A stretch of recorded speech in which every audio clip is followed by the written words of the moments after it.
Hi there. This is Radar from the Radar Tape Blog coming at you another edition of Movie Reviews and Observations number 193. So this week, a lot of things happened Sunday, and a lot of things happened this week that caused me to just have a light load of 5 movies. And in order to be very productive with all the other responsibilities that I have for this website, television reviews, album reviews, sports articles, podcasts, you name it. And it turned out that I watched 4 horror films this week because, again, who wants to really watch creepy, gory, disgusting, scary things full time throughout the whole movie? Not me.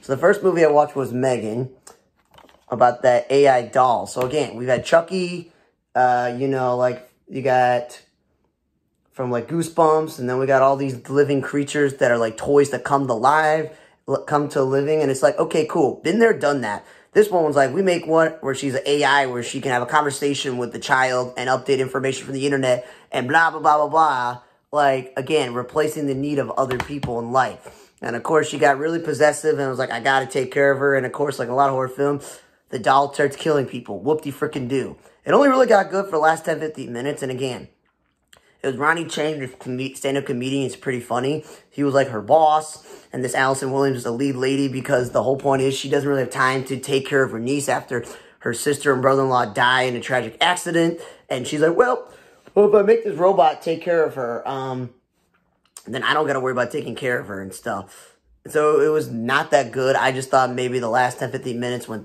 like, oh, crap, things are going down. That's when you pay attention and you want to look at it. So, again, hour and 42 minutes of credits. And, of course, like a lot of horror films, we're going to try to say that this character is still alive and come get you in the next one. Then I watched a movie called Fear, Inc., right? Your Mind is the Trap. And I'm watching this movie, and Jay Farrell, spoiler alert, is barely in the movie. So, yeah. Then there's a guy who looks like Chris Tucker, who's not Chris Tucker. Then you got T.I., who's a rapper. You got Terrence J., who's famous for being famous. Jermaine Clement, excuse me, not Jermaine Clement, sorry.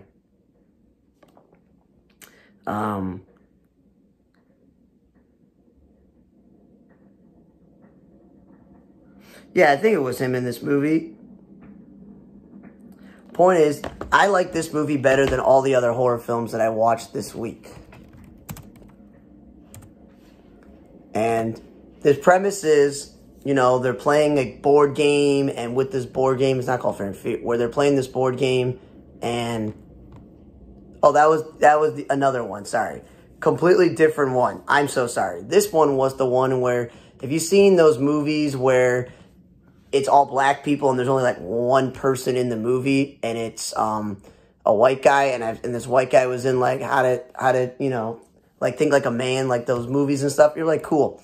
So Joseph Sikoria, he's like trying to find the right time to propose to his girlfriend. It's her birthday, but he's also a famous author, and it's like a special idea to stay at this weird, old, creepy hotel. The guy kind of looks like Chris Tucker. His name is Andrew Batchelor. There's a woman who's like got a kid, so she leaves pretty early in the movie, and they're like all in these relationships with these people. Idle Goldberg's like his agent and stuff. So, my bad. So in this one, they're all here for the weekend, and then just crappy things go to happen. So I like the idea that it like took place during the pandemic, so you're worried about if someone's contagious and they didn't test to make sure they're positive before the weekend, then guess what?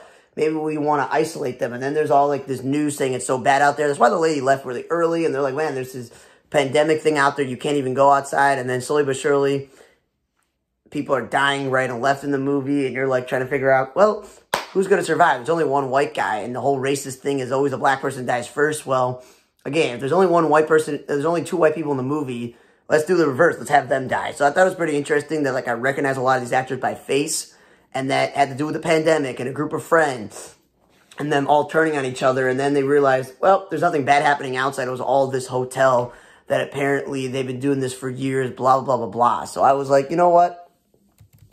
It wasn't bad. It just wasn't great. It's just a little bit different than the other one. Then I watched The Boogeyman, where they're like, we're taking this from the mind of Stephen King. Obviously, the last movie I talked about was barely 90-something minutes. This one is also Barely 90-something minutes. And it's basically, you got a therapist's father whose wife died years ago, and the children are recently, and the children are still processing it.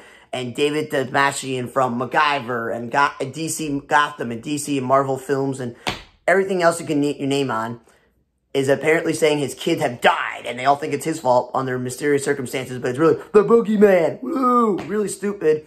And he dies quickly. And the children are dealing with the creatures in the house and stuff. And it was just like, okay, cool, whatever. Not a great movie.